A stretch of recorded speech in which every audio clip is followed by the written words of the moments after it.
Moliendo Gordo, el repaso de la actualidad política que nadie querría escuchar. Buen día Aragón, buen día Teruel, buen día Torla, comarca de Sobrarbe. Somos Julián Miguel García y David Pérez Villarroya. Y esto es Moliendo Gordo, desde Tirbal para toda la nación. Empezamos, principiamos, comencem.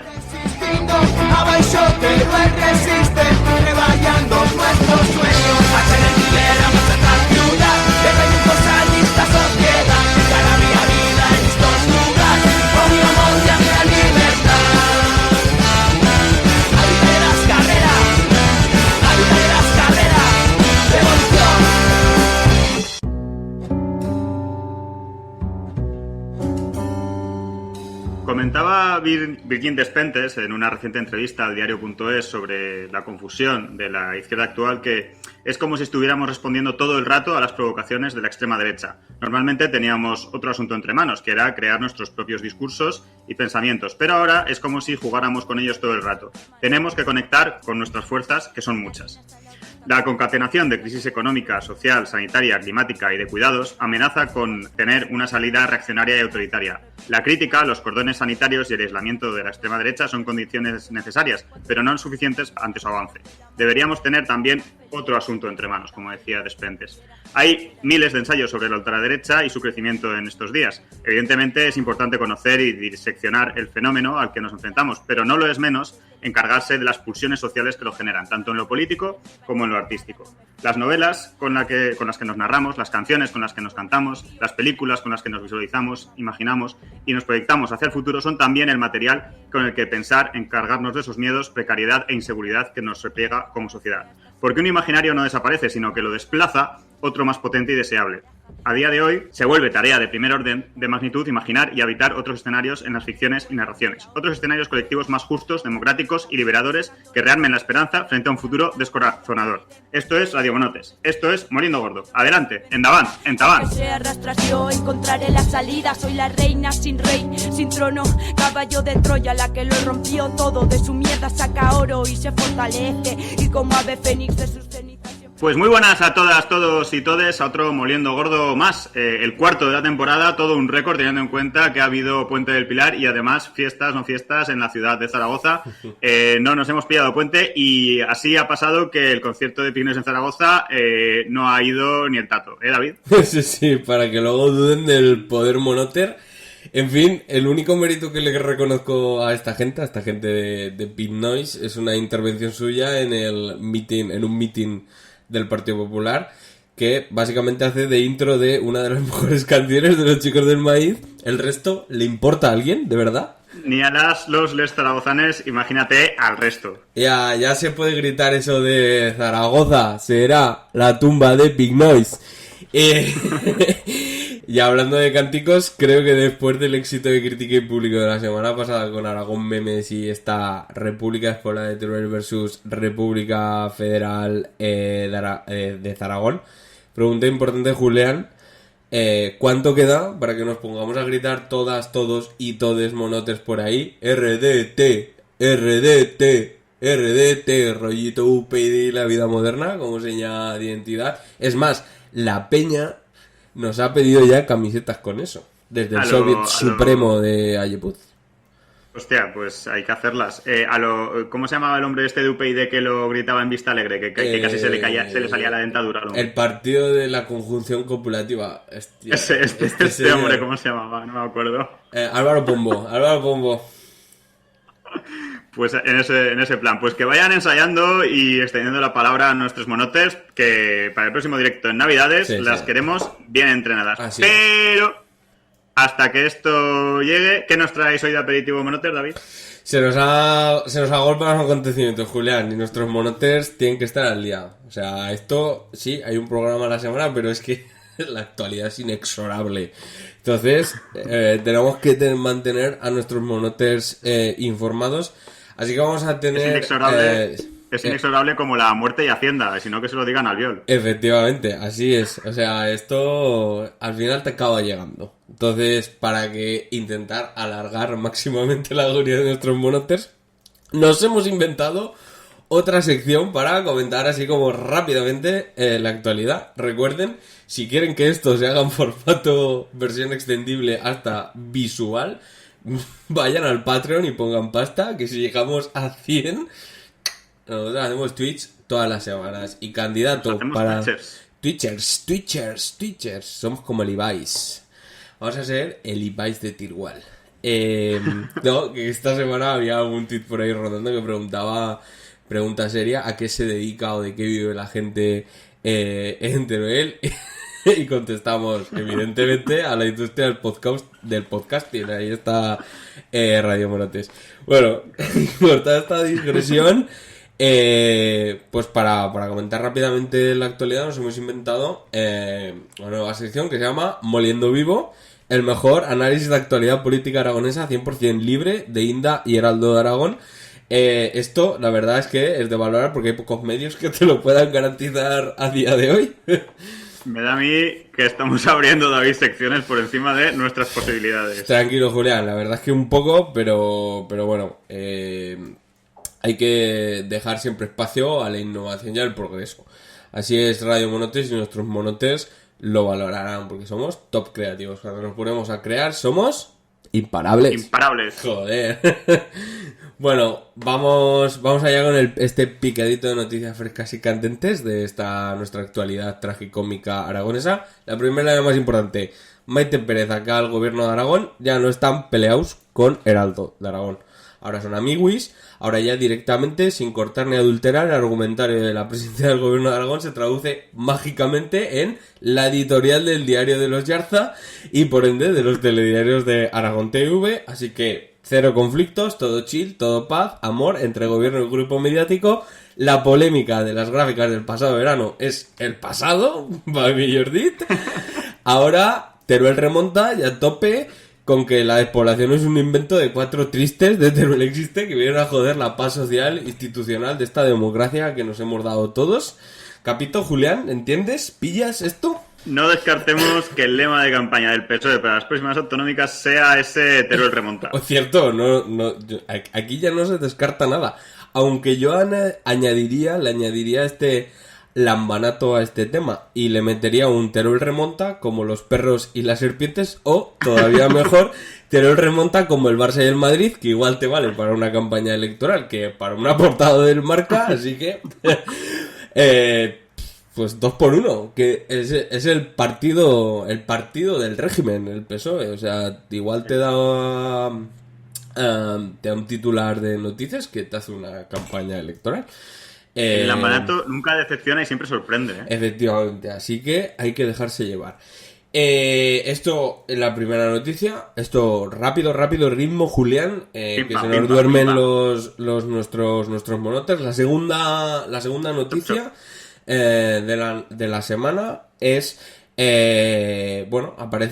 tenemos a Arturito y su guitarra. Bueno, no, mejor dicho, Arturito y sus plaquitas, porque Aliaga ha pasado de las amenazas a los hechos, avalando la primera expropiación de fincas rústicas para una planta fotovoltaica, haciendo que en él ojo, la expropiación, que la sorpresa viene después, haciendo que Enel consiga la declaración de utilidad pública para salvar la negativa de varios propietarios a arrendarles el suelo.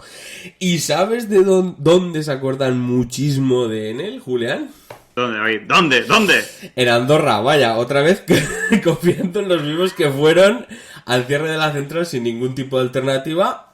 ¿Qué podría salir mal de aquí? Nada, no puede salir nada mal. Es como si Enel no hubiera comprado Endesa o, loco, atento a esta, como si Endesa nunca hubiera sido pública. ¿Estás insinuando, Julián, que el gobierno de Aragón se debe antes a los intereses privados extranjeros que al bien común de todas y todos los aragoneses? Es más, ¿estás insinuando que el mercado de @teruelano, que solo genera competitividad, el mercado que nos hemos dado entre todas y todos, el mercado que nos va a dar la transición energética que necesitamos, que sin la intervención y la subvención pública no sería posible? Tremendo giro inesperado de los acontecimientos. El cazador cazado, el lobo guardando a las ovejas. ¿Qué metáfora más necesitas, David? Que estoy con el hype de periodismo. Más periodismo, más monotes vivos.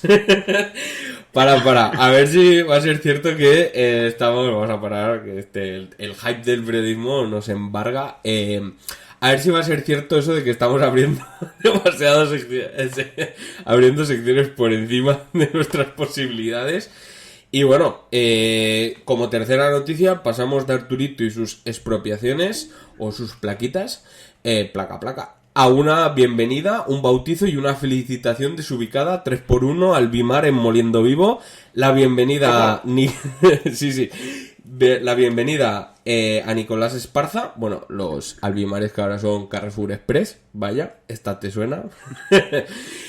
La bienvenida primera es a Nicolás Espada, director del Periódico de Aragón, que el pasado 8 de octubre se estrenó en Twitter con el siguiente sobrio y certero tweet: hola a todos, me uno a la comunidad de Twitter.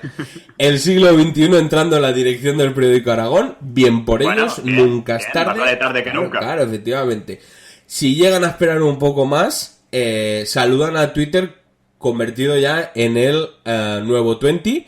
Desde aquí, nuestra más calurosa y sentida bienvenida a esta nuestra red social favorita, donde básicamente los monoters viven. Solo le pedimos una cosa a Nicolás Espada: que se meta un poco de prisa y descubra Radio Monotes antes que desaparezca. Y bueno, que nos vamos de bautizo, Julián. ¿Qué me dices? Sí, es así. El próximo domingo, fiesta de las gordas en la plaza de la Catedral de la ciudad de Teruel. Bautizo del nuevo gigante incorporado a la comparsa de gigantes y cabezudos de Teruel, que representará a Segundo Chomón en el día que se conmemora el 150 aniversario o los 150 años de su nacimiento. Julián, que este señor histórico, legendario, mítico, que marcó un antes y después en el cine a nivel mundial, tenga antes un gigante, un cabezudo, que una estatua o un museo en la ciudad, dice tanto por sí solo que mejor no decir nada. Celebraremos y disfrutaremos de este bautizo, que posiblemente de aquí a unos años sea el único bautizo posible en Teruel. Y para acabar con este 3x1, Moliendo Vivo, una felicitación desubicada. ¿De quién? ¿De quién si no? De Ciudadanos Teruel. ¿De quién si no iba a ser? Ahí puede haber partido más desubicado en política turolense, específicamente Ciudadanos sección turolense. En Teruel todavía están, ¿no? Ciudadanos. Sí, están hasta en el gobierno, aunque no lo parezca. Porque total... Atentos a la empanada mental de esta gente el 12 de octubre, en el cual nos felicitan el día de, pues bueno, de la hispanidad, el día de España, o como lo quiere decir. Atención, Ciudadanos Teruel, feliz día de la hispanidad. Hoy también celebramos el Pilar y conmemoramos el Día de Aragón, una tierra integradora llena de cultura que no renuncia a su tradición y a su historia legendaria, pero a la vez es un referente de nacimiento y la unidad de España. Vale, nada nuevo bajo el sol, excepto que hispanidad del Pilar, el Día de Aragón, y lo que hace falta, hoy se celebra todo, porque claro...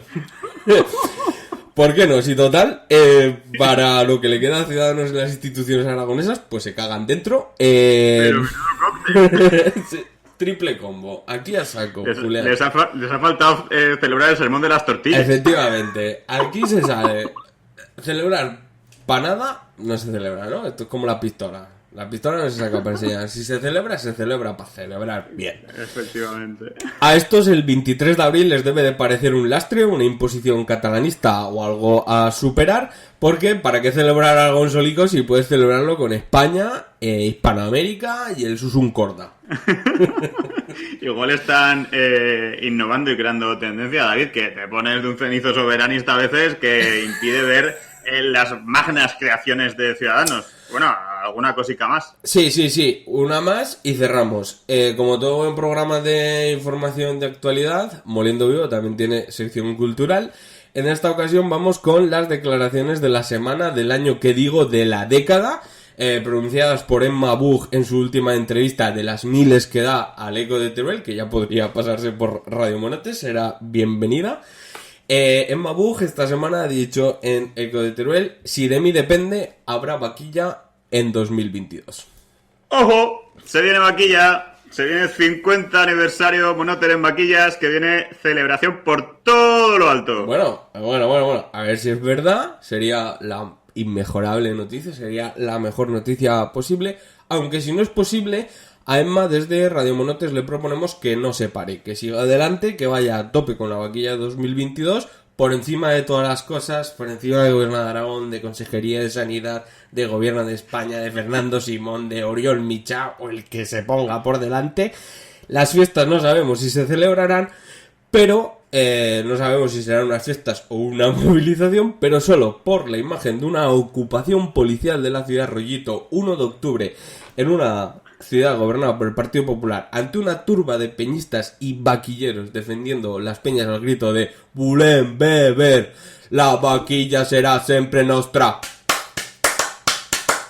Eso, Julián, eso sería impagable. Y vale pegarle una pensada y atrevernos a ser, ¿no? Ahí sí que el Mons ens miraría. Menuda sesión de cánticos llevamos en este programa. Bueno, vamos a continuar con cosas más importantes, que solo de cánticos no puede vivir moliendo gordo. Sin más dilación, hoy en Radio Monotes tenemos el inmenso privilegio de recibir al director y guionista de La Casa de Papel, El Último Show, Veneno, El Embarcadero, Vis a Vis, Libres, la serie y de tropecientos proyectos cinematográficos más que lo están petando actualmente. Con todos, todas y todos ustedes, el obrero de la ficción, Alex Rodrigo. Bienvenido, bienvengut, bien plegado, Alex, a Radio Monotes. ¿Qué tal? ¿Cómo estás? Muy buenas, ¿qué tal, chicos? Muy bien. ¿Qué tal vosotros? Bien, aquí de chill. Bien, ilusionados con la entrevista. Está guay. Qué guay, pues como yo. ¿Qué tal está yendo la promoción de la quinta temporada? Pues bueno, hoy hemos lanzado, hostia, ya no sé en qué día vivo, no sé si ha sido hoy o ayer, hemos lanzado ya el teaser de la ronda final, digamos, de la parte 2 de la temporada 5, y bueno, bien, como viene siendo costumbre, pues como muchas teorías de los fans, ¿no? He visto en este plano a este personaje con este gesto, eso quiere decir que... Entonces es muy divertido cómo se fantasean con posibles tramas o si el personaje está muerto o vivo o este tipo de cosas. Entonces, bueno, al final siempre especulan más, ¿no? O sea, le dan demasiadas vueltas, ¿no? Le damos demasiadas vueltas los espectadores. Pasa como con la política, que a veces siempre pensamos que los políticos han hecho esto por aquello, por tal, y luego realmente la realidad es más simple, ¿no? Puede ser, sí. Generalmente la realidad es más simple que las especulaciones, eso es verdad. Sí. ¿Aciertan alguna vez o qué?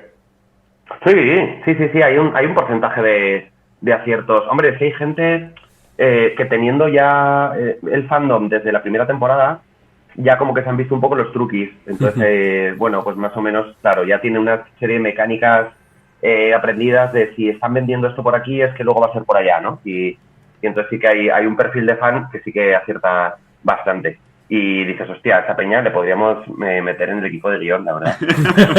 Y luego hay teorías que te diría yo, o sea, casi más guapas de lo que luego realmente ocurre en la serie, ¿sabes? Que dices, me cago en la madre, lo que podría haber ocurrido a nosotros. Sí. La gente cuando se pone creativa es imparable, ¿eh? O sea, Efectivamente. Sí, es verdad, sí. Bueno, pues empezamos ya con la... Con lo que tenemos preparado. Bueno, La Casa de Papel, Alex, es creada y producida por Alex Pina, que no eres tú eres Alex Rodrigo, con quien también has trabajado en otros proyectos como Vis a Vis o El Embarcadero. Cuéntanos un poco cómo surge la idea de La Casa de Papel.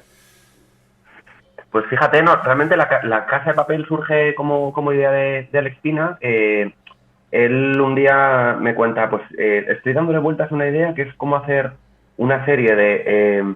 el clásico atraco del siglo, ¿no? Es decir, la premisa de lo que vamos a hacer es el atraco del siglo, pero en vez de robar dinero, lo que hacen es fabricarlo.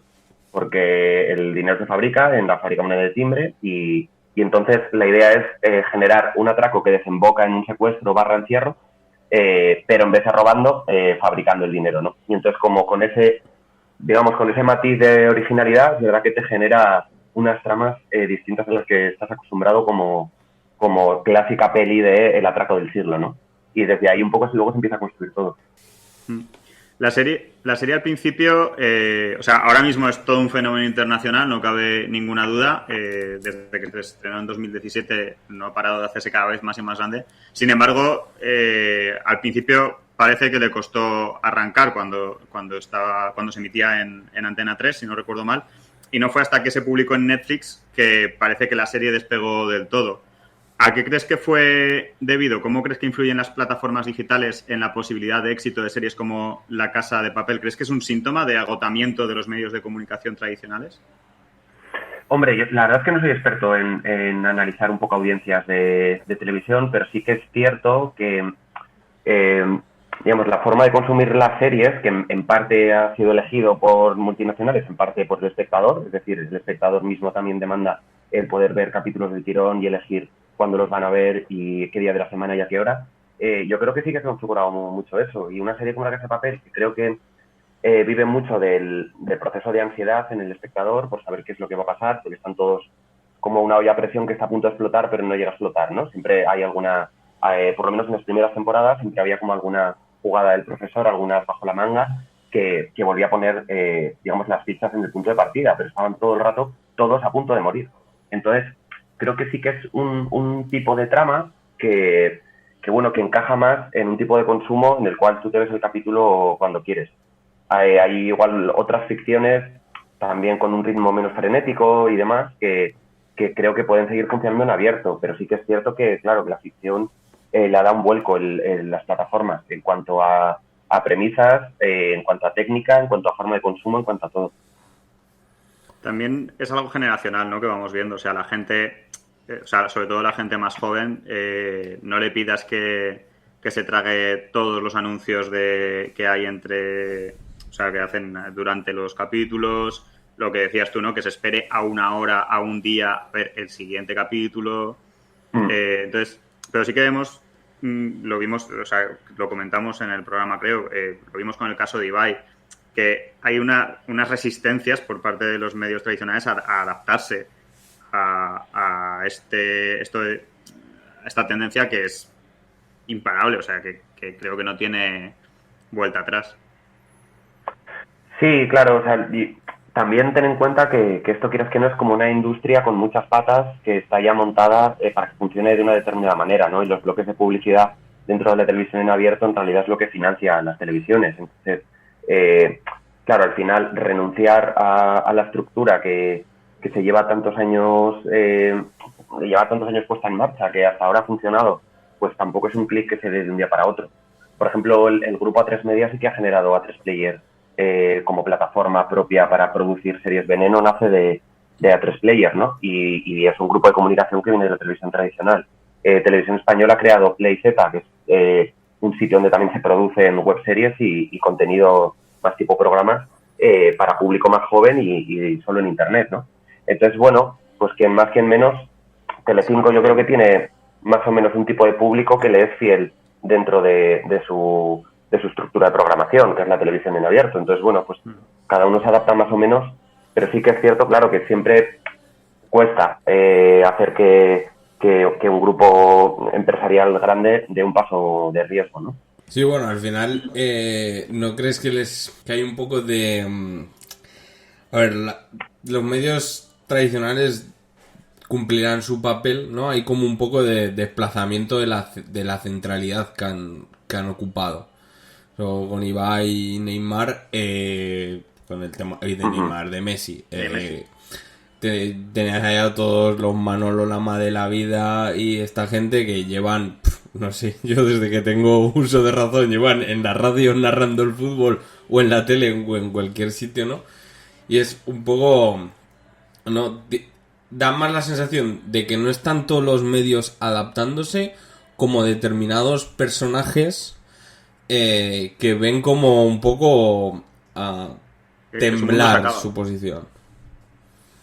Yo creo que sí que es cierto que la nueva generación, esto ya hace un poquito por hacer bandera de generación millennial y generación Z, sí que es verdad que han roto un poco la baraja y han creado una estructura de comunicarse y de consumir contenido distinta que luego no es que la gente más mayor o el periodismo más tradicional no es que no haya querido y tal, sino que se ha quedado pues igual con una franja de público que sí que les corresponde a ellos, pero por ejemplo en el caso de Messi, pues a él o le haría ilusión o su representante le diría que por impacto le renta más ir con Ibai que ir con Manolo Lama, ¿no? Igual que para promocionar tu serie, pues decides si te interesa más la resistencia de Broncano o el hormiguero de Pablo Motos. Claro. Entonces, al final son públicos distintos, ¿no? Y también cada producto tiene su lugar, claro.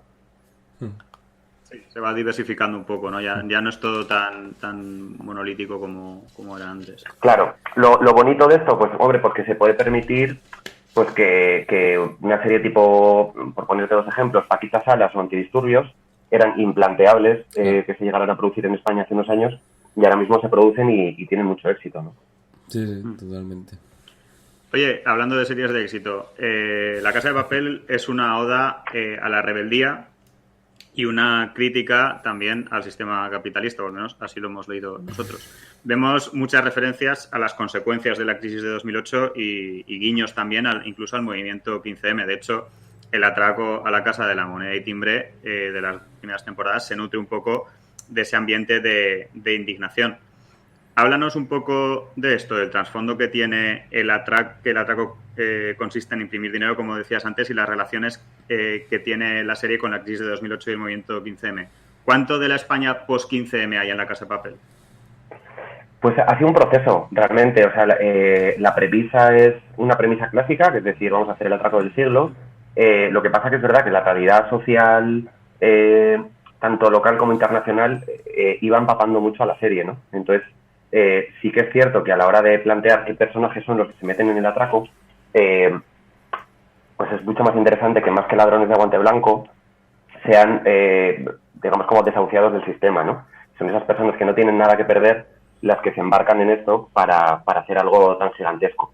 Y lo que se plantea en un principio como un atraco, que es dar un palo de, creo que eran 2.300 millones de euros en la temporada 1, empieza a arrastrar un movimiento social detrás que hace que se empiece a poner en cuestión pues ciertos pilares del sistema, ¿no? Y que al final haya como un movimiento social que apoya más a los atracadores que a la propia policía que intenta defender, digamos, el orden social. Entonces, todo eso pues también ha ido contaminando un poco y empapando y nutriéndose de realidades sociales. A esto yo también tengo que decir que La Casa de Papel sería muy pretencioso decir que tiene digamos que tiene una pretensión de activismo político. Es una serie de Netflix y el objetivo es el entretenimiento. O sea, es decir otra cosa sería pretencioso y un poco demagogo. Pero sí, a mí lo que me ha resultado muy bonito es que algunos, o sea, no tanto lo que La Casa de Papel haya recogido, que también de la realidad social española e internacional, sino al revés, sino como muchos movimientos sociales han utilizado herramientas visuales como son los monos y las máscaras para que el movimiento feminista salga con frases de Nairobi en sus manifestaciones, para que muchos movimientos sociales, el último en Indonesia, se vistan de monos rojos de La Casa de Papel y lleven a cabo sus revueltas vestidos con la iconografía visual. O sea, es decir, La Casa de Papel no ha infundado ni ha generado un discurso político nuevo. O sea, es decir, esos movimientos sociales que ya tienen mucho peso, cada uno en su país, han utilizado las herramientas visuales sobre todo el vestuario de La Casa de Papel para llevar a cabo sus reivindicaciones de una forma pues más visual, más vistosa o más mediática, ¿no? Como lo quieras llamar. Y eso a mí es lo que me quedo un poco de lo que tiene que ver con la política en La Casa de Papel, que es cómo se ha utilizado como herramienta para cosas muy bonitas. La pasa un poco... un momentillo. Un poco a la inversa al héroe o anti... Joder, yo no controlo mucho de cine y de ficción, pero bueno, al antihéroe del Joker, ¿no? Que es como tiene una proyección mucho más narcisista, ¿no? Es como una rebelión narcisista y en cambio La Casa de Papel tiene más ese componente, digámosle, entre comillas, colectivo. O sea, sin oponer las dos cosas, evidentemente porque cada una son dos esferas diferentes, pero como que ha adquirido más ese concepto que también falta un poco en la narrativa ¿no? En la narrativa actual o en las ficciones actuales, ¿no? Que parece que todo es un superhombre comiéndose el mundo. Sí, es cierto que creo que La Casa de Papel en ese sentido puede tener o puede infundar algo un poco más empoderante, ¿no? O sea, a nivel de que es más luminosa, proyecta más optimismo y generalmente genera, o puede generar ganas de movimiento, ¿no? Igual en el caso del Joker está un poquito más infundado en una mala lectura del anarquismo nihilista, ¿no? O sea, que el anarquismo no tiene nada que ver con eso, pero es verdad que a nivel a nivel estigma siempre parece que es como una especie de destrucción pura y dura, nihilista, ¿no? Y La Casa de Papel, pues bueno, recoge un poco más el espíritu colectivo, de rebeldía colectiva, en una clave un poco más luminosa, ¿no? Sí que es verdad lo que comentabas de los personajes, ¿no? Que quitando quizá Río, todos los demás personajes son un poco los desheredados, los desechos de la sociedad, ¿no? Eso me llamaba la atención, me parecía un importante. Y luego también yo no podía evitar cuando escucho, o sea, en la parte aquella, ¿no? En la que empiezan a hablar de que hay que poner a la gente de su parte, o sea, todo ese discurso que hace el profesor durante esos capítulos, o sea, yo no podía parar de pensar en el 15M y en populismo en el buen sentido de la palabra, o sea, en el sentido en el que Íñigo Errejón, por ejemplo, habla de populismo, ¿no? Sí, entiendo. Bueno, distanciándome mucho de Más País, yo somos amigos. Sí que entiendo, entiendo la relectura de términos como populismo que han hecho, digamos, como la nueva izquierda, ¿no? Actual. Sí, que es algo, te quiero decir, que es algo también que impregna mucho movimientos sociales, o sea, el saber explicar por qué haces lo que haces y tener el respaldo social, porque tú lo que quieres no es anotarte un tanto individual, sino lo que quieres es una transformación social real. Pues claro, para ese tipo de cambios la revolución está en el pueblo, no está en una élite iluminada que de pronto plantea esto tiene que ser así o así, ¿no? Entonces, claro, sí, desde ahí hay algo bonito. Claro, yo recuerdo que el 15 me llamaba la atención porque era como que las manifestaciones tenían que ser pacíficas, ¿no? Ahí se hizo muchísimo hincapié en que todo tenía que ser muy pacífico, tal, y es la parte esa en la que el atraco, ¿no? En la que el profesor insiste, no podemos pegar ni un tiro, no podemos herir a nadie, todo tiene que ser pacífico porque necesitamos que la opinión se ponga a nuestro lado. Sí, total. Y es también las cartas que esto sí que es verdad que es bastante espejo de la realidad en la que vivimos, es un poco las cartas que juega sobre todo Tamayo en la temporada 5 cuando además lo que quiere es precisamente poner a toda la sociedad en contra de esta banda, ¿no? Y más que va a suceder, tampoco os puedo hacer spoilers, pero bueno, un poco la línea policial va muy por ahí. También, y ya intento cerrar un poco este bloque, pero te quería preguntar, hablabas antes de Nairobi, ¿no? De cómo el movimiento feminista ha cogido la imagen de Nairobi y frases suyas para luego manifestar, ¿no? En manifestaciones y tal. O sea, Nairobi se ha convertido un poco en una época en la que esto estuvo en debate, ¿no? Hace unos años, un poco en un icono de feminismo racial o racializado, ¿no? En un momento en el que esto fue un debate que tuvo el movimiento feminista, o sea, hubo muchas quejas en un momento dado en el movimiento feminista de que no había representación del feminismo, del feminismo racializado y solo había representación del feminismo blanco tanto en la imagen y en la estética como en el discurso. Sí, yo aquí claro, lo que molaría es que te hablase Alba, que tiene un discursazo, una reflexión y un activismo político admirable, y yo la verdad es que flipo escuchándola cuando nos ponemos a hablar de política, pero bueno, sí, también ha sido un reflejo social. Pues es que al final es lo que te contaba, ¿no? Cómo la realidad contamina las tramas, los guiones y los personajes, y todo eso pues se intenta recoger en la serie. Sí, sí, sobre todo es que me molaría escucharla ya, porque al final, claro, aquí yo, como que 3 tíos hablando de eso. Sí.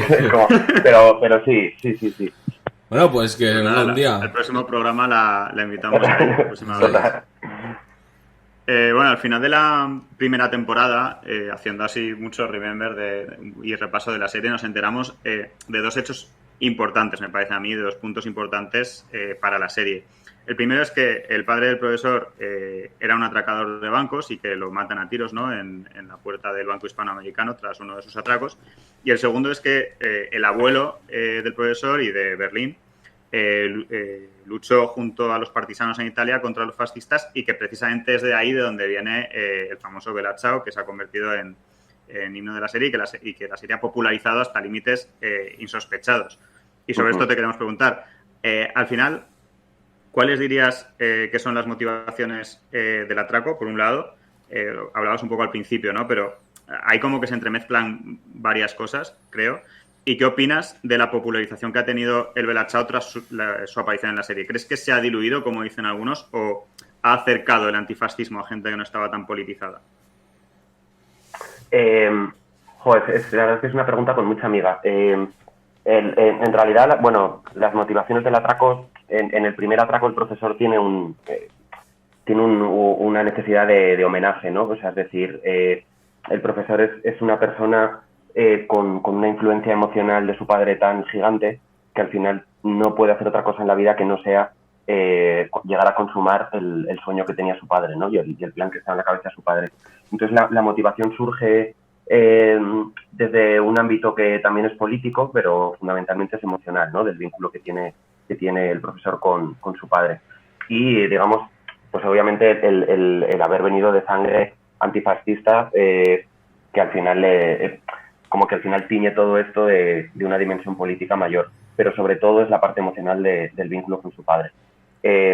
Lo segundo, pues es que es un debate que está ahí y que cada uno tiene y sobre todo en los movimientos sociales, pues también hay mucha crítica con esto, ¿no? De cómo digamos, un producto de entretenimiento que utiliza, digamos, como algunos eslóganes, canciones o iconografía revolucionaria de movimientos sociales y políticos reales, puede llegar a diluir el contenido o lo poderoso de las reivindicaciones que había, o al revés.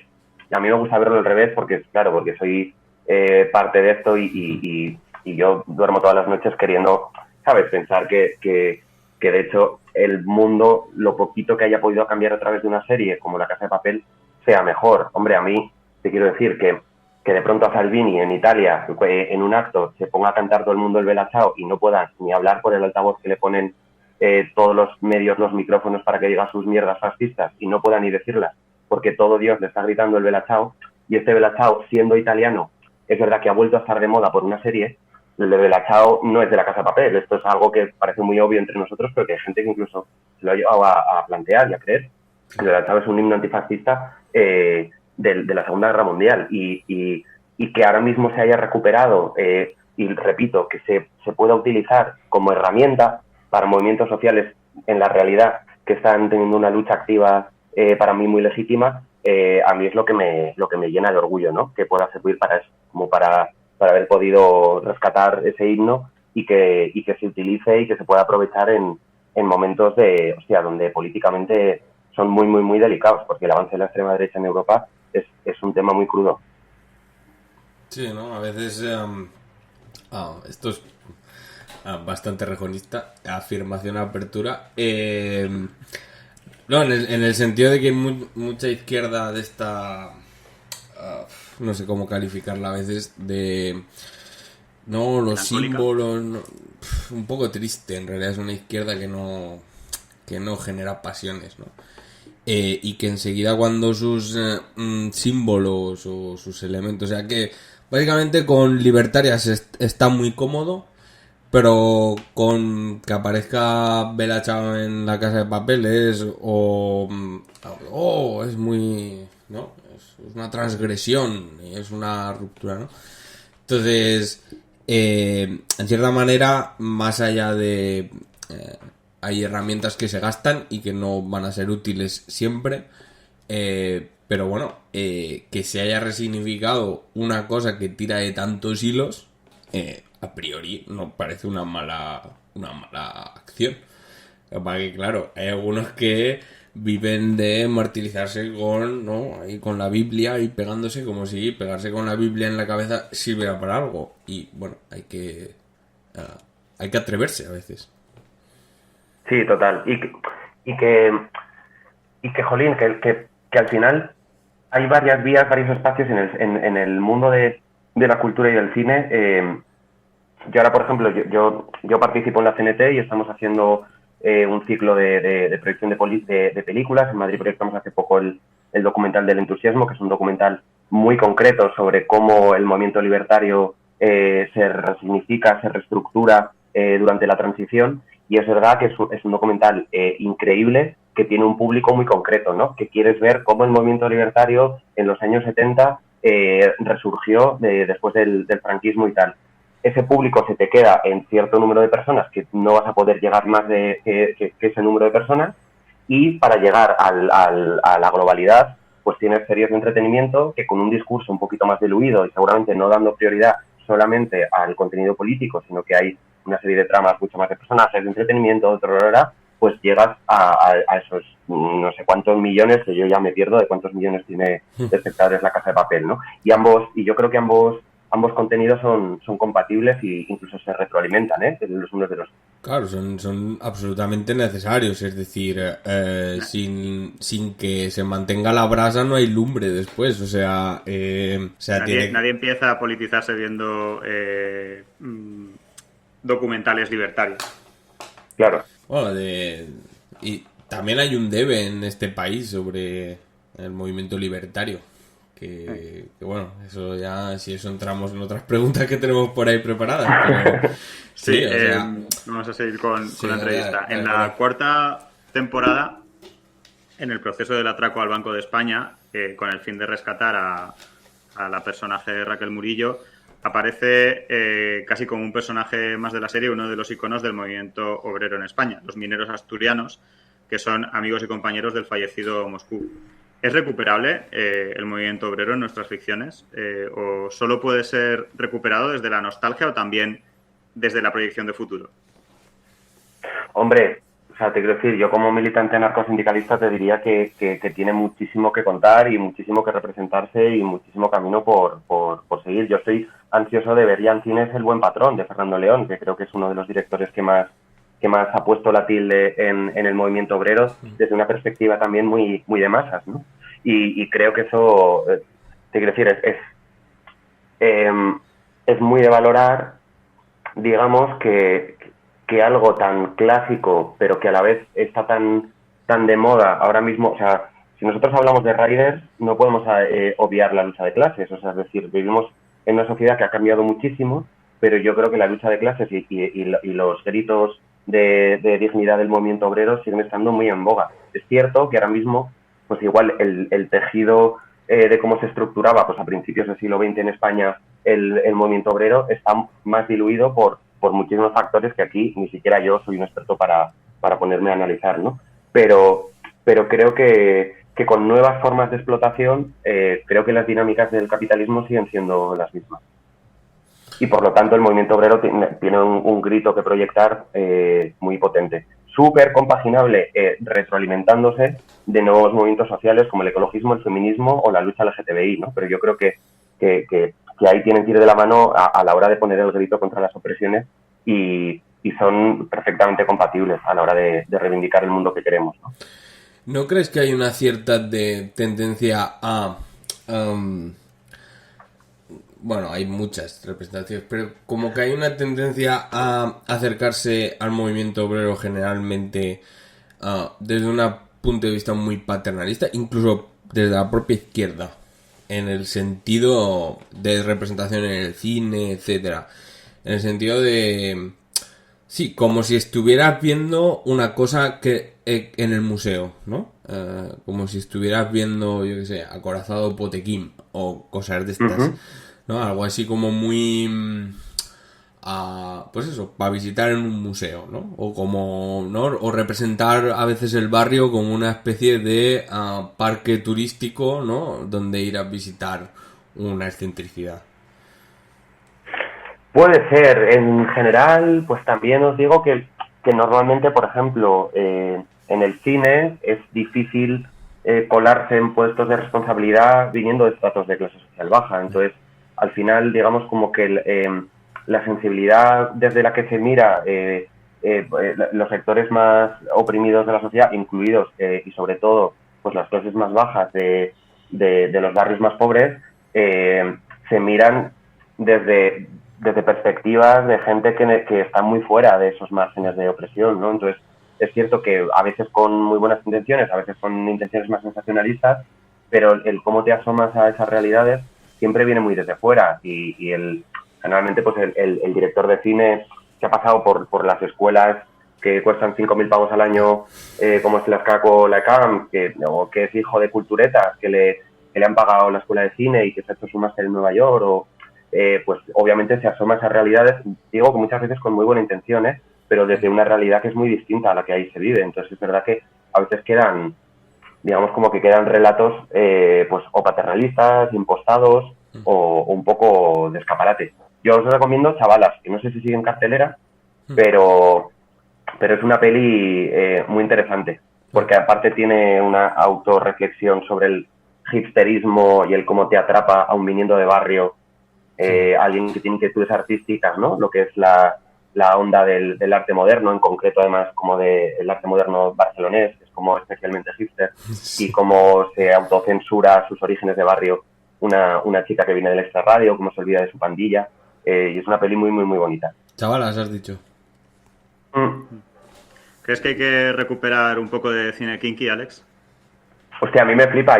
Me invitaron al preestreno de Las leyes de la frontera, la última de Daniel Monzón, y no pude ir porque estaba aquí en el Pirineo, pero me apetece mucho verla, porque creo que yo en Veneno, una secuencia que rodé de batalla entre Veneno y Fanny, que es su archienemiga, la verdad es que estaba todo el rato viéndome deprisa, Navajeros, El Pico, por coger referencias, que además metimos a Dame Veneno, lo metimos como banda sonora en ese momento y tal. A mí me mola mucho. Supongo que lo que necesitamos es un neocine kinky. Tampoco llegar e intentar hacer la misma peli que en los 80, porque la realidad no es la misma y el espectador no es el mismo que entonces. Pero sí hay experiencias por ahí. ¿No habéis visto una peli que se llama Comiendo Ratas? Es una peli con poquísimos medios, súper del barrio. Los videoclips de Moraz, fíjate, creo que en el videoclip hay como... creo que el trap está aportando, ya no solo en la música, sino también en el audiovisual a través de los videoclips, mucho de lo que se ha perdido del cine kinky, y muchos traperos están volviendo a un autenticismo que se había perdido en muchos videoclips. El propio rap, había un momento que se había ya desvirtuado ¿no? representándose en otras esferas y con otras estéticas. Y por ejemplo el Moraz, que es un chaval del extrarradio de Barcelona, tiene unos videoclips muy, muy, muy guapos. ¿Crees que veremos a Young Beef protagonizar una película de Paco León? Hostia, pues me molaría, Me acabo de generar una imagen mental muy guapa. Puede ser, ojalá, la verdad. A mí se me estaba generando conforme hablaba. Digo, hostia, esto estaría muy guapo. Sí, total. Y que nos diera anécdotas de esas, ¿no? De cine kinky, ¿no? Que de repente Young Beef llegara, pues no sé, está en la cárcel, ¿no? O llega de armar alguna por ahí. Sí, total. El reto es que llegue al rodaje, ¿no? O sea, luego ya claro. Si tiene éxito o no, ya eso es secundario. Ya con que llegue ya... De ahí para adelante. Bueno, es que hay anécdotas de estas, de que han tenido que... no recuerdo ahora las películas, pero bueno, de que alguna película de estas la tuvieron que paralizar porque el protagonista estaba en la cárcel y tuvo que estar unos meses en prisión y bueno... Sí, en las de los 80 un montón. Y en las actuales, bueno, A cambio de nada, de Daniel Guzmán, también tuvieron alguna anecdotilla de estas, sí. Bueno, pues cambiando un poco de tercio, no solo de La Casa de Papel vive Alex Rodrigo, el último show sorprendió por la ternura y delicadeza, rompiendo tópicos y lugares comunes, con la que fue narrada la vida de uno de los cómicos con más proyección de Aragón, Miguel Ángel Tirado, María Nicole Corto. Has comentado en alguna que otra entrevista que tienes entre manos otros proyectos relacionados con Aragón. En este sentido, ¿qué series crees que le faltan a Aragón como pueblo? Una sobre su pasado libertario, por ejemplo, que comentaba antes David, sobre el Consejo de Aragón, que ahora se cumple su 85 aniversario, o una sobre, por ejemplo, la lucha contra la despoblación para llenar de vida nuestro Aragón vaciado. Hombre, ambos ejemplos que has puesto para mí me parecen dos temazos. O sea, es cierto que digamos, como el poder retratar la experiencia libertaria que toda la gente con inquietud anarquista en el mundo estudia como uno de los grandes referentes, que es el Consejo de Aragón, ahí tiene muchísimo tirón. A mí hay un punto mezclando historia, deuda política, personajes poderosos y estética, digamos, que a mí hay relatos sobre los maquis que me parece que son, te quiero decir, que tienen todos los ingredientes para transgredir, digamos, un público más de no quiero ver una película sobre memoria histórica, sino que ese público también, pero más allá de ese público creo que hay que hacer algo en género incluso western o género de aventuras sobre el movimiento maquis, intentando ser muy fino y delicado en el relato, pero a la vez fantaseando un poquillo, que es verdad que yo, por ejemplo, mi estilo, o sea, yo no me veo haciendo una película que sea un retrato documental de un acontecimiento histórico, eso ya va según estilos y yo respeto y consumo mucho ese cine, pero es verdad que yo soy un poco fantasioso, o un poco peliculitas, así por así decirlo, pero sería súper interesante. Y bueno, la despoblación, yo hice una serie que se llamaba Libres, que iba sobre ocupación rural, que tratamos bastante el tema de la despoblación. Es verdad que desde una perspectiva pues de donde el foco estaba puesto en las nuevas generaciones que tras la crisis de 2008 se veían en la puta calle, literal, sin trabajo, sin expectativas de nada, habiendo hecho todo lo que el sistema les había dicho que tenían que hacer, ¿no? De estudiar, hacer una carrera, hacer un trabajo y demás. Y entonces iban a un pueblecito de la Hoya de Huesca y ocupaban una casa. Y todo lo que ahí se daba. Es un temazo. Es verdad que la despoblación, yo siempre le he dado vueltas. A mí, por ejemplo, me parecía muy aventurero y muy en código optimista el cómo verla desde el foco de los nuevos pobladores, pero corre el riesgo en deslizarse como por relatos muy dramáticos, ¿no? O sea, es decir, como creo, o sea, yo que tengo esta filosofía de que el cine tiene que empoderar, es verdad que a mí, por ejemplo, pondría mucho el foco en cómo podemos generar el relato empoderante, ¿no? O sea, para la despoblación. Y no hacer una peli sobre un relato maravilloso que es La lluvia amarilla, a mí me flipa, pero es verdad que yo eso me lo imagino trasladado al cine y me costaría darle forma por la necesidad que tengo de que el cine te abra ventanas, ¿no? O te abra puertas. Claro, sí, no. Acabo. Y luego hay otro temazo que creo que sería muy interesante, que es muy actual, que sería generar un relato sobre el conflicto del modelo de desarrollo económico y social que elige una población local. Véase estaciones de esquí, véase macro granjas de energía fotovoltaica, véase macro proyectos de energía eólica, que tenéis ahora todo el tema en Teruel, y la falta de alternativas, ¿no? Es decir, cómo al final una población dice, por ejemplo, en el caso del esquí, es como, ¿quieres este modelo de turismo o quieres la nada? ¿Sabes? O sea, como esa necesidad, ¿no? De decir todo el campo de alternativas que hay en medio y que no se generan y que al final, pues además suelen caer en dinámicas como con bastante confrontación dentro de la propia población local, ¿no? Porque hay mucha población en contra, mucha población a favor y al final se polariza mucho el debate. Creo que ese a mí es un temazo, por ejemplo, que me interesaría mucho también. El modelo de desarrollo que se elige en zonas con despoblación, con desigualdad social y con un montón de cosas, ¿no? Pues sí. Lo dejamos aquí de deberes, para... No, espérate que al final le vamos a ofrecer unos proyectos entre los cuales hay algo de esto.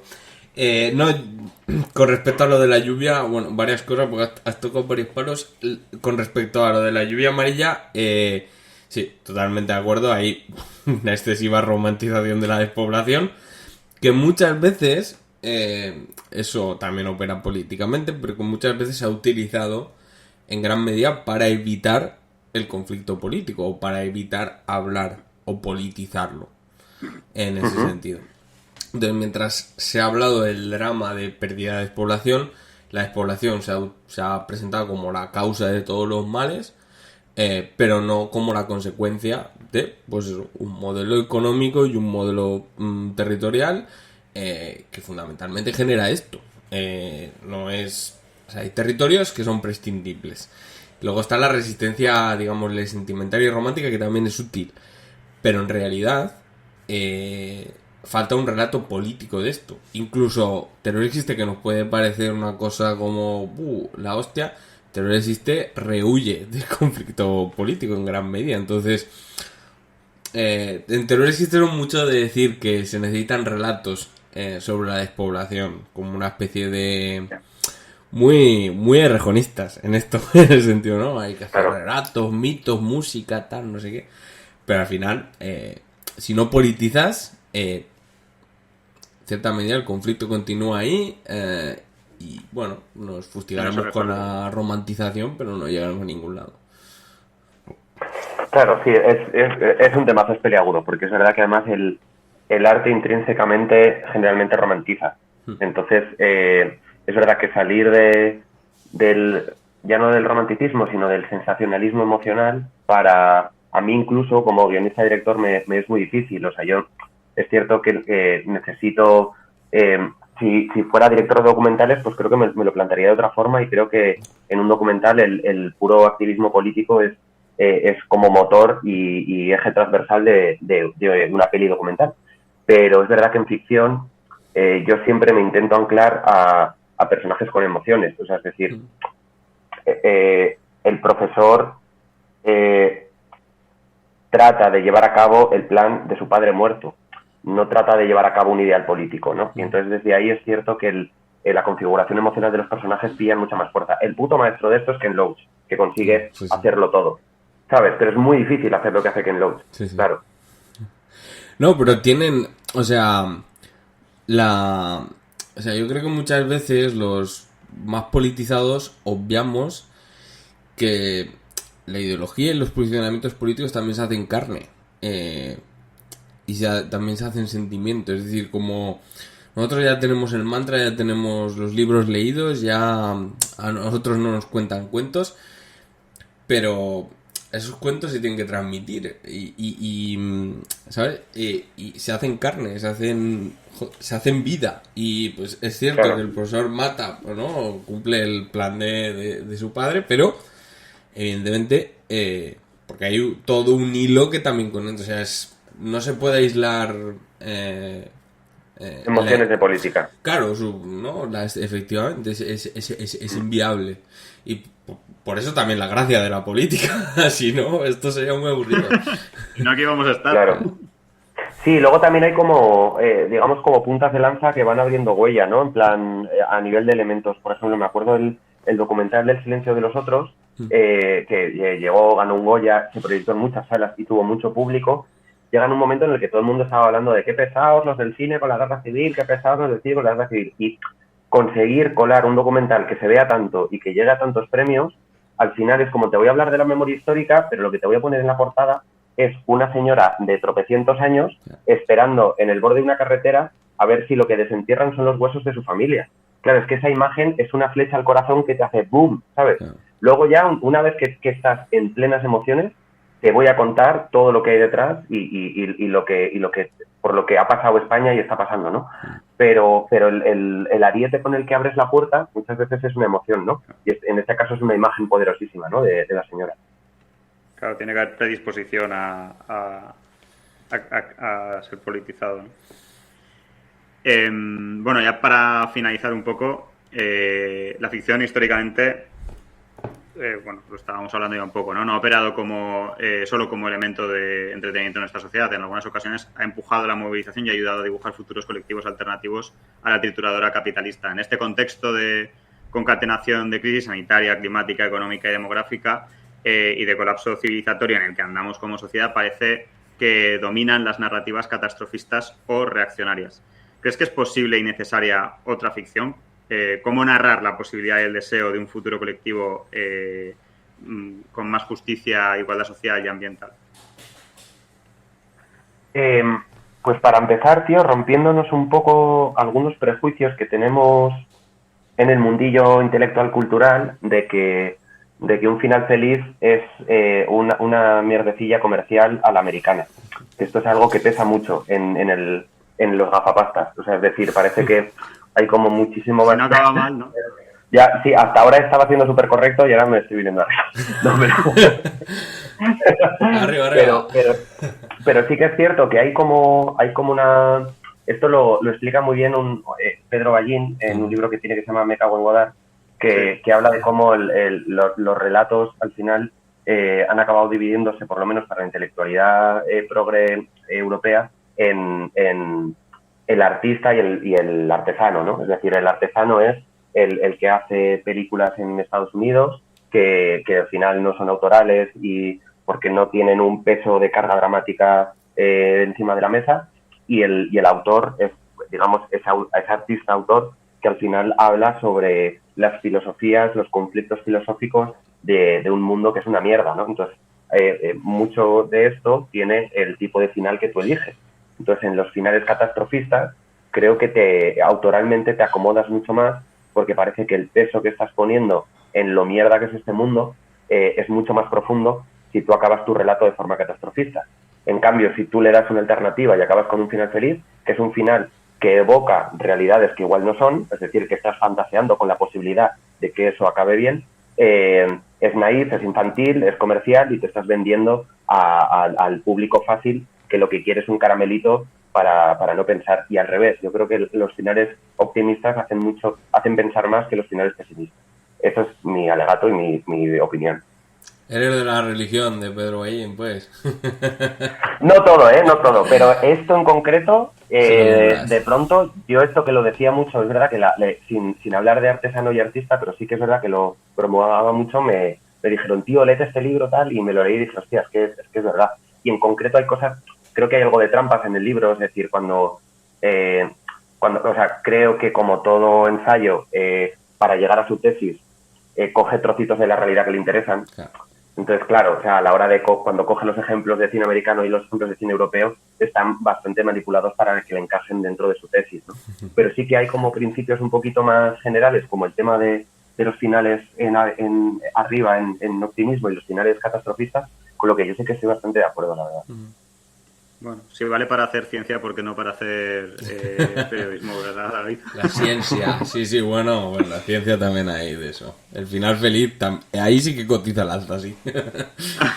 Por ejemplo, luego tiene un alegato a que no se romantice la vida rural, sí. En el cual yo ahí no estoy nada de acuerdo, por ejemplo, en ese, ¿sabes? O sea, porque al final hablaba de cómo siempre en los relatos se ha puesto el campo como una realidad idílica.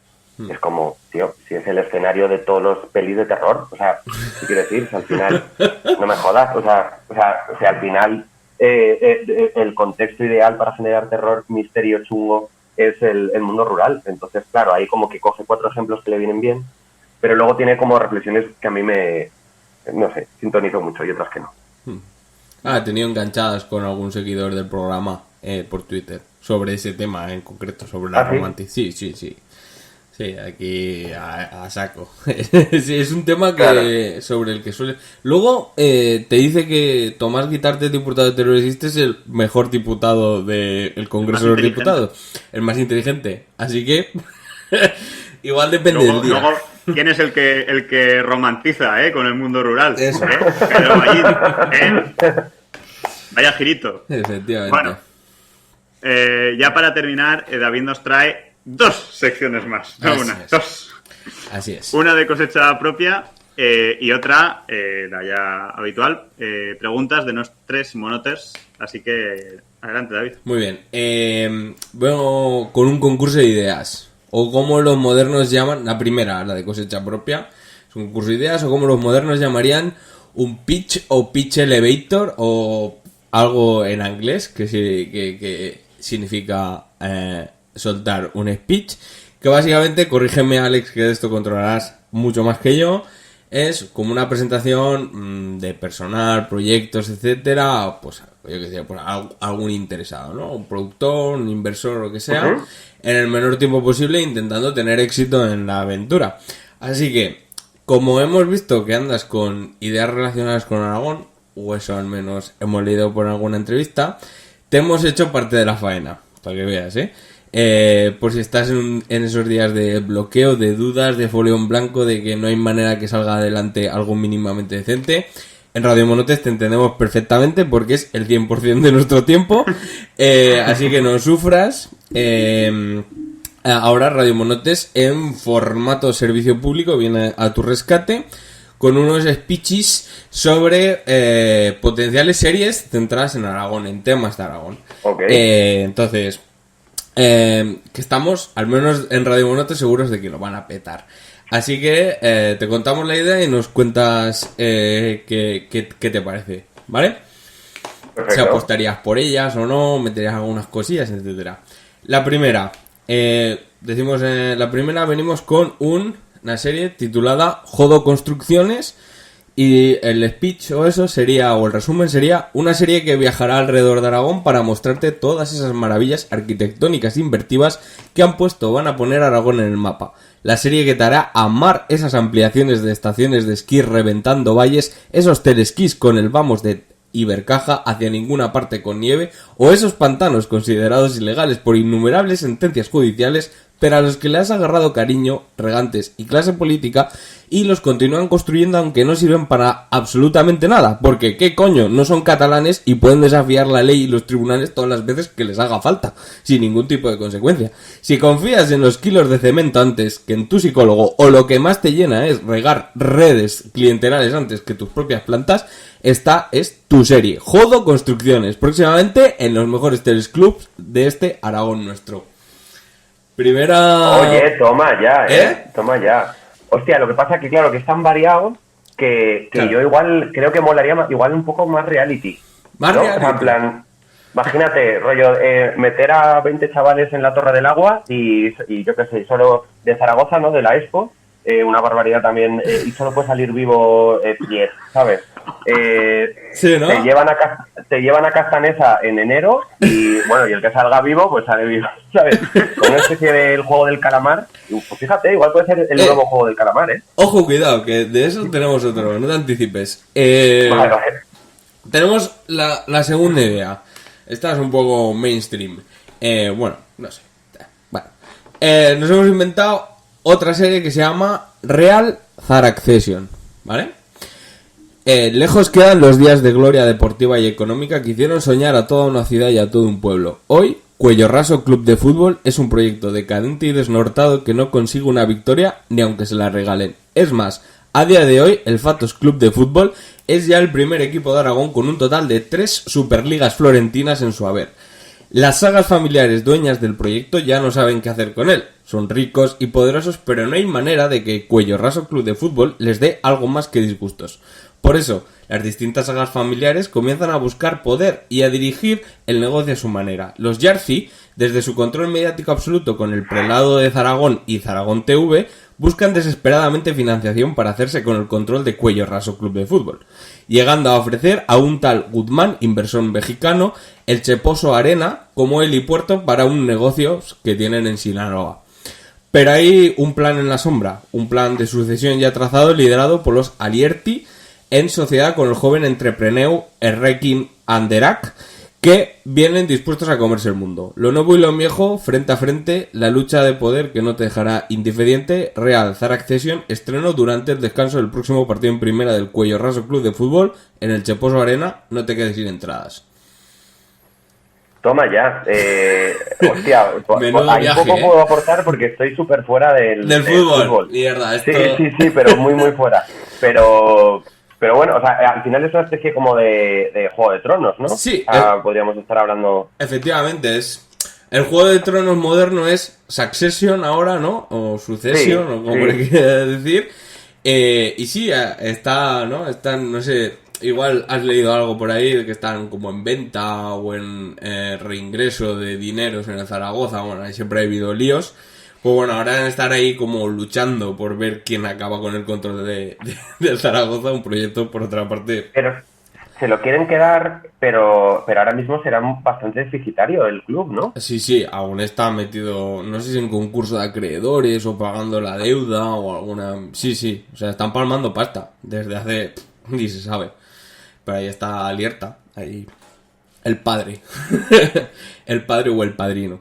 Yo, de esto... Mira, ¿cómo es la cosa que mi hermano de Zaragoza y con sus amigos que han muy futboleros, que han acabado jugando algunos en el Zaragoza, se acabó haciendo el Huesca? ¡Hostia! O sea, yo por ahí voy, ¿sabes? Como que voy orientándome de cómo está el percal, un poco por el radar de mi hermano y mi padre. Sí, no, o sea, a día de hoy, esto a nuestros oyentes zaragocistas les va a sentar mal, pero a términos de números... El Huesca en los últimos 5 años ha pasado más tiempo en primera división que el Zaragoza y está por delante en la clasificación. Así que diría que el Huesca es el primer equipo de Aragón. Pero bueno. Llámame loco. Sí. De esta serie yo diría que lo mejor es el formato de estreno, básicamente porque igual no hay por partidos de primera división del Zaragoza, así que igual nos acaba por estrenar y tendríamos que pensar otra cosa. Pero bueno. Se queda con el piloto. Vamos con la tercera. Titulada El juego de la morra. Distopía meridional aragonesa que se adentra en uno de los secretos mejor guardados de las comarcas del sur de Aragón. Un secreto que pocos conocen y que se produce cada año. Una decena de aragoneses y aragonesas son encerrados durante una semana en una antigua harinera abandonada en medio de la Sierra del Barracín. El objetivo, escoger les mejores repobladores para Teruel. El requisito, saber jugar bien a la morra. Durante 7 días les esperan pruebas como superar el nivel de morras decibelios mínimo para entrar en competición, otras de dicción y oratoria como la prueba de decir 6, es decir 6 en lengua mórrica correctamente, o también la agilidad mental y verbal con pruebas como a ver cuál es la mayor cantidad de palabras y números posibles por segundo que eres capaz de decir. Solo los que logren superar todas esas pruebas llegarán a la gran prueba final, que es jugar una partida real con serranos reales, con 30 cervezas, 18 cubatas y 5 carajillos en el cuerpo sin morir en el intento. Porque solo con tal magnitud etílica te puedes aproximar a la realidad del juego de la morra y de la vida en Teruel. El requisito te llevará al Olimpo de los repobladores turolenses, una prueba que premiará a su vencedor o vencedora con una entrada en ese Olimpo, gloria eterna y un ejemplar del diccionario de aragonesismos de la lengua española firmada por el mismo Javier Lambán, para que no te olvides que sin el reconocimiento del castellano, tú, tú, aragonesito medio que te crees que tienes una lengua y una identidad propia, no te olvides de que sin España no eres nada. Y se valora la ciencia ficción. Si valoras la ciencia ficción de propio y de kilómetro cero, déjate sorprender por este juego de la morra, el secreto turolense mejor guardado. Oye, vamos a ficharlo a Netflix ya, ¿no? ¿O qué? ¿Esto? Dale fijo. ¿Te has jugado a la morra? ¿Sabes lo que es, no? No, tío. No, sé lo que... O sea, pero no he jugado. Oye, sí. Oye, lo que sí que podría haber alguna prueba que es entrar en las fiestas de Teruel y salir limpio. Eso es difícil. Nos han dejado unos amigos tuyos por ahí una pregunta, ahora en la sección participativa sobre eso. Eso es inviable, eso no puede ser. Ni siquiera un finalista máster del Universe no podría llegar a hacer eso. No, ni los masters de la vaquilla son capaces de hacer eso. De hecho, la mejor opción suele ser mancharte tú para tener una sociedad controlada. Sí, esa es la mejor estrategia. Sí. Yo recuerdo la primera vez que fui, que justo fue llegar, rollo, además vestido de blanco, como me habían dicho, tal, o sea, hace mucho el protocolo. Y entonces, en el momento de reunirme con la pandilla, justo llegó un colega y su forma de saludarse fue tirarse 1 litro de calimocho por la cabeza. Entonces, claro, yo en ese momento dije, hostia, esa es la bienvenida. O sea, a la hora lo estaba haciendo yo, pero en ese momento fue como, hostia, ya, o sea, 5 de la tarde, ¿sabes? Hola, buenas tardes. Puede ser una de las fiestas en las cuales la bebida es más útil tirársela que bebérsela a veces. Puede ser. Sí. Y bueno, ya vamos con el último speech, titulado El último molino. @teruelano es el último turolense sobre la faz de la tierra. Por fin lo ha conseguido. Ha llenado hasta el último metro cuadrado de territorio turolense de molinos, placas solares y líneas de alta tensión. Ahora, con su objetivo vital cumplido, siente un vacío existencial que busca rellenar con otras cosas. Ha contratado un holograma de Marianico el Corto como coaching particular, pero no tiene ya ningún turolense con el que comentar sus chistes. Twitter ya no le llena porque ha dejado de haber destalentados en contra de los macroproyectos de renovables a los que insultar y amenazar, que es lo que hacía antes en su tiempo libre. Y su última incursión por el mundo del nostre sport nacional, la morra, se cerró con 6 meses en cama tras una pelea con la única pareja que queda en pie de la iglesia del pueblo, porque era clarísimamente un 6 y le habían robado un tanto la pared. Es un hombre vacío, desesperado, que añora los Glory Days donde era el centro y la vanguardia del progreso y el futuro en Teruel. Ahora solo le queda admirar su obra e ir y volver todos los días en un Hyperloop que solo utiliza él a Madrid, Barcelona o Valencia en busca de un calentador con el que transformar la energía eléctrica que produce para poder tener agua caliente con la que ducharse. Drama intimista y vital que explora las contradicciones y pulsiones vitales de un hombre que hizo historia. @teruelano. Próximamente en los mejores molinos eólicos de Aragón. O sea, es como... es como el último habitante de la lluvia amarilla, pero con aires de entrepreneur, ¿no? Como que Sí, al final, sí. ¿no? Este Como señor... Este señor... ¿Conoces a arroba Teruelano? ¿No lo conoces? ¿A quién? Arroba Teruelano. Arroba Teruelano es un perfil de un- Twitter. Ah, no. No. Este señor es el antiguo director de Caja Rural Teruel, que ahora es asesor estratégico de Forestalia, una de las principales empresas que están metiendo molinos a cascoporro en Aragón, especialmente en Teruel. Así que, bueno, le tenemos... Ah, sí. Lo conozco, pero lo conozco, pero porque sigo a Peña que le mete mucha caña a esto. Sí, o sea, sí. no, o sea, como que de pronto veo que le citan y tal y cual, y lo conozco por eso.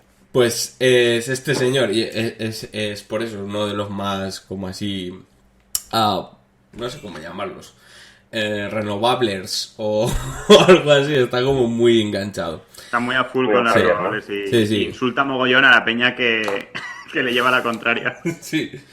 Claro, en plan, ¿qué quieres? ¿El hambre? ¿No? Sí, Como sí. solo hay dos opciones, el hambre y mi proyecto, ¿no? Sí, en plan, sí, no sé qué decía.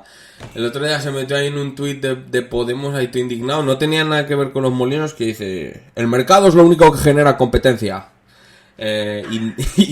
Indios o algo así dijo. Bueno, igual los indios también tienen sociedad, sin mercado y viven, no sé. En fin, las cosas. Hostia, pero tú, utilizar indios como insulto hoy en día ya, o sea, es como pasarte de carajillos ya Pues- bastante. Pues ese es el nivel. De ahí Hostia. para arriba. Es que este yo creo que solo se mete en Twitter. Debe tener dos personalidades. Y la del Twitter es cuando va ya por los suelos. O sea, Claro. Sí, es más, a este señor cuando se metió en esto de los molinos, los propios empresarios lo echaron, porque también era presidente de la COE de Teruel. Y lo echaron de allí. Así que imagínate, en fin, la catadura moral del personaje. Y bueno, ya para finalizar, no más speech, ahora ya nuestra sección más participativa, nuestra sección donde los monoters toman el mando del programa, dejando claro que desde aquí no respondemos ante las preguntas vertidas por nuestros amados oyentes. Entonces, Vale. la primera es de Xavi, @Xavi13TRL. Yo tengo una pregunta. ¿Es cierto eso de que estás trabajando en una serie sobre Manolo Cabezabolo? No, Manolo Cabezabolo es uno de los iconos de mi adolescencia y le metí en la serie del último show en el capítulo final con un cameo espectacular que tuvo. Pero ahora mismo entre mis proyectos no está la serie de Manolo Cabezabolo. Ahora, igual se me acaba de iluminar una bombilla y me pongo con el folio en blanco. Pero a priori no. Déjate llevar por las ideas de Xavi, siempre que es muy buena gente. Luego, unos tales Xavi sería un Sí. gran documentalista para la serie del Consejo de Aragón. desde luego, sí, Sí. no te quepa la menor duda. Sí. Otros llamados Nizorra exclamación Teruel, que aquí no los conocemos, ¿verdad, Julián? no, yo no sé quiénes son. Preguntan, ¿te ha ayudado en tu proceso creativo haber vivido unas vaquillas en sandalias con nosotros?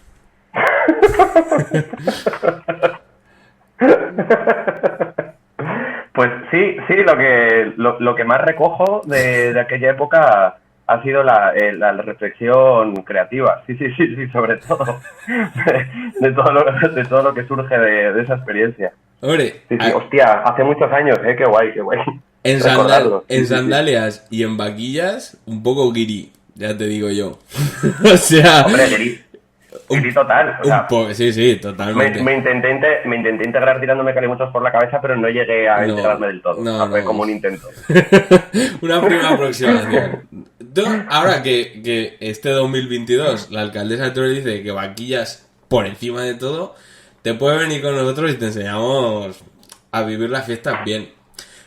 Limpio no vas a acabar, pero bueno, al final pasaremos Pero en bien. sandalias tampoco. En sandalias Pero, tampoco. ¿sabes? Contento y con ideas. Hombre, joder, es que es julio, ¿no? Sí, La la primera semana de julio. Mm. O la segunda, Sí, sí. Pues el bueno, segundo yo iba ahí finde, como acorde a lo que me pedía el clima. Pero bueno. Claro, desde luego. Y el problema es que se crea ahí una realidad paralela en esos días en Teruel que, bueno, en fin. Ahí no te avisaron de lo que se te venía encima. Claro. No era del todo consciente, no. El primer año no. A ver, y ya para... Bueno, una preguntilla más. Eva_RC_89. ¿Cuándo vas a dejar de petarlo con todas las series que haces? Eres muy grande. No sé si tienes algo que decir al respecto. Sí, cualquier cosa que diga es de flipado. O sea, entonces, que muchas gracias. Que ojalá todas tengan éxito, la verdad, porque yo al final lo que os decía, que más allá de la vocación creativa que hay, o sea, que haya público detrás y que sean muy vistas, pues en el fondo es para lo que los haces, ¿no? Para que llegue a mucha gente. Y luego una ya para ponerte los pies en la tierra, si te has subido el hype de La Casa de Papel, una tal Perla de Tirs, que tampoco conocemos, ¿verdad, Julián? Por Instagram nos ha preguntado, ¿y este quién es? Por si escuchar la entrevista y no le ha quedado claro quién eres y qué haces, aquí tienes tu minuto de gloria por si quieres añadir algo. Un muchachillo que salió con una maleta llena de sueños, ¿no? Un chaval que es guionista y director de series de ficción, básicamente. Eso, y además la entrevista va en torno a eso, y que luego tiene pues sus pedradas en lo político, en lo social y en muchos aspectos de la vida. Pero básicamente director guionista. A tope. Ese es Alex Rodrigo. Estupendo. Pues con esto cerramos, Alex. Muchísimas gracias por venir a este Moliendo Gordo de Radio Monotes. Ha sido un auténtico placer tenerte por aquí de Charradica. Esperamos que lo hayas pasado bien, que hayas estado a gusto. Pues igualmente, muy, muy a gusto, chicos, de verdad. Muy divertida y profunda a la vez, que eso no es fácil de conjugar. O sea que muy guay. Muchas gracias. Y recuerden que nos pueden escuchar en iVoox, Spotify y YouTube, y que ahora se pueden hacer monoters en Patreon, donde, aparte de darnos unas monedillas para sostener esto, podrán acceder a contenido exclusivo, adelantos de programas, merchandising exclusivo, fiestas monoteras y muchísimas cositas más. Con esto nos despedimos hoy desde Radio Monotes, el podcast de política turolense que nadie se atrevía a hacer. Nos vemos la semana que viene. A plantar fuerte.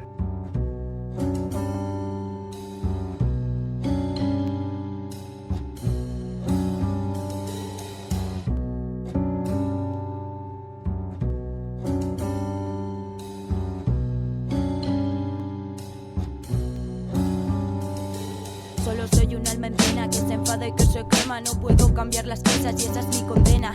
Sin cadenas a la vista, con el corazón de arena. Solo es un montón de polvo que el viento siempre se lleva. No sé cuál es mi sitio, mi casa parece ajena. No hagas caso, me repito, esta mierda es pasajera. Miro las fotos, recuerdo distorsionada cuando era niña y caminaba de las faldas de la mama. Qué tiempo tan feliz, qué tiempo tan feliz. Quien pudiera volver allí, volver allí.